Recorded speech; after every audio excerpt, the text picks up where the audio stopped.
Well, howdy, y'all. Welcome to the Outlaws of Thunder Junction first look video. Not doing this voice the whole time, but enjoy it while we can. So, my friends, let's take our first look here at Outlaws of Thunder Junction. New set coming out, and pretty interesting theme, obviously, with the old Wild Wild West thing going on. A lot of powerful things happening, too. Let's go over the cards real fast and the mechanics as we kind of dive into what makes this set tick.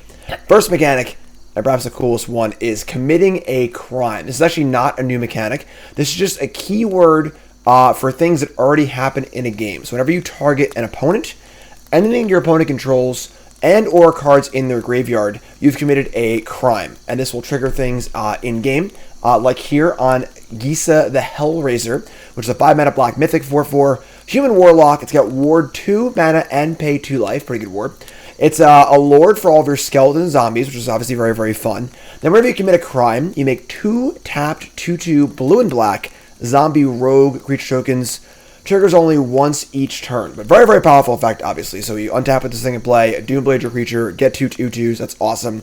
And then it's only once each turn, but you can do it on your opponent's turn also, right? So on our turn, we kill a thing. On our turn, we thought seize you. Your turn, we kill your creature. That's pretty cool. Obviously, 5 mana is a lot. This is a pretty powerful card. Obviously, a total bomb and limited.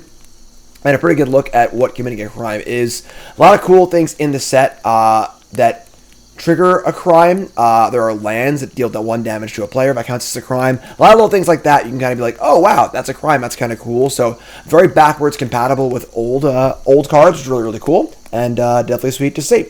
Our next mechanic, sort of on the same theme, is the Outlaw theme. So, of course, the party theme... from, what was that, Zendikar, D&D, I don't know, it was so forgettable, I actually forgot where it was from, was a really cool idea, but it didn't really work out, right? So it was a theme where you have to try and get a party of different creature types in play. Well, same thing here happening, but now you have Outlaws, which are assassins, mercenaries, pirates, rogues, and warlocks. So that can count certain outlaws. If you get a whole crew of outlaws, something happens here also. We can see here, Rakish Crew. They made it for an enchantment. When it ETBs, you make a 1/1 red mercenary creature token with tap to give a creature you control plus some so on a turn sorcery speed. That's also a very, very common creature type in this, or creature token in this set.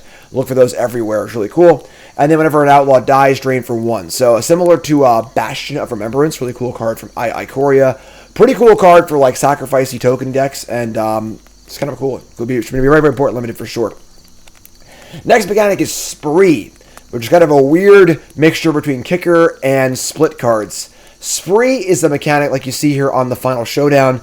Top right mana symbol, we see it costs a white plus. So it's not just a white.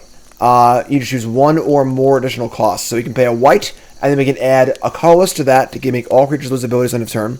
Add a colorless to that to choose a creature you control and it gets indestructible.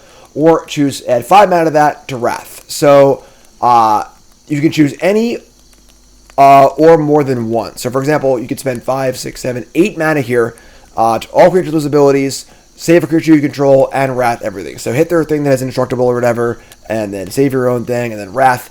Notable here, this is an instant speed sweeper. It's expensive, but it's powerful, obviously, and this is pretty flexible as well. Can save your own things, can be a dress down effect, can be a sweeper. Kind of a cool card. I imagine it's going to be a huge commander card, but pretty cool card otherwise as well. Our next mechanic is Saddle. Saddle up, partner! Alright, I'll stop. Saddle's kind of like a crew cost for a creature. So we have Trained Arnix here. It's mana for a 3/1, just a nice little draft common. Whenever it attacks while saddled, it gains first strike until end of turn, scry 1.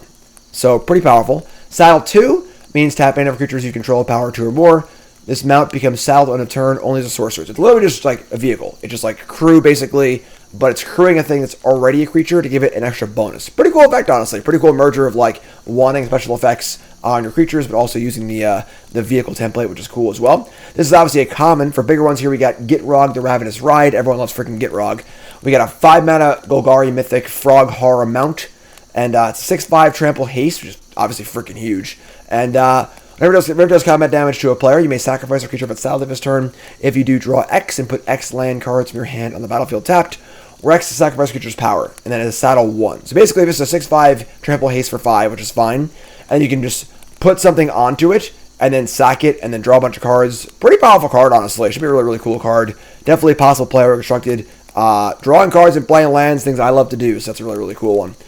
Up next, we have the next mechanic being plot. This is sort of like a riff on Foretell, where when you plot a card, you pay a cost, kind of pay it up front, and then put it off to the side in exile. And then you can just play it whenever you want on a future turn at sorcery speed. The wording here is a little weird. It says cast as a sorcery. I don't believe it's being cast as an actual sorcery, so one trigger prowess, stuff like that, if it's a creature. But this is a kind of a cool way to kind of foretell your things. Pay for them now, get them later, which is kind of cool. Plan the Heist is the card here. For a sorcery, Surveil 3. Then if you have no cards, Surveil 3 if you have no cards in your hand, then draw 3. So you have an upgrade to Concentrate, classic old card draw spell, and just they're going to draw 3, 4 mana draw 3, but you can also plot it so you can play it later and Surveil as well. It's kind of cool. We also see Make Your Own Luck here, so plotting won't just be a cost you play, but can also be a state of being. So Make Your Own Luck is a 5 mana Cynic sorcery. Look at the top 3 cards of your library. You may exile one of them and then plot it. Rest go into your hand. That's a very powerful card. This is just a draw 3 and play 1 for free. So if we happen to plot an Emrakul, guess what's happening next turn? You're probably casting Emrakul. So pretty cool card. Obviously an uncommon, kind of a wild one actually to play things for free like that. So pretty fun little look there.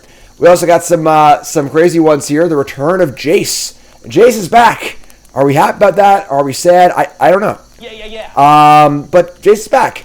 One of the only 2-mana planeswalkers of all time, joining Tybalt's blue. However, it has the Sarah Avenger text if you can't play this in your first 3 turns of the game. So, a little balance there. +1 to draw a card and discard a card.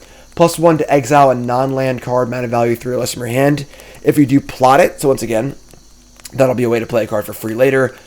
Kind of weird here. Split cards don't work, actually. But Tybalt will work.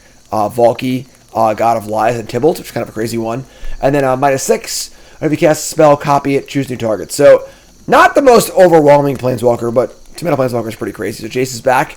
And then we got some crazy ones here, too. This is the bonus, whatever sheet.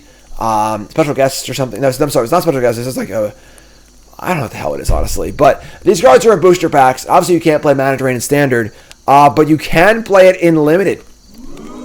Also, there is Oko, Thief of Crowns. So if I open up Oko at the Pro Tour, I can put it in my draft deck and play it, which is kind of wild, but that's that. So there are more things the booster packs are confusing, but we're going to stop for now. Kind of a good look at the set. Looking really cool. Don't forget, we got 10 new brews coming up. We got a set review coming up to me next Friday. We got Bronze and Mythic coming up. And, of course, the Pro Tour Seattle. It's Standard. It's Draft. I'll be there. Should be a lot of fun. So, like, comment, subscribe. Appreciate the support. You're all great. YEEHAW, partner. Have a good one.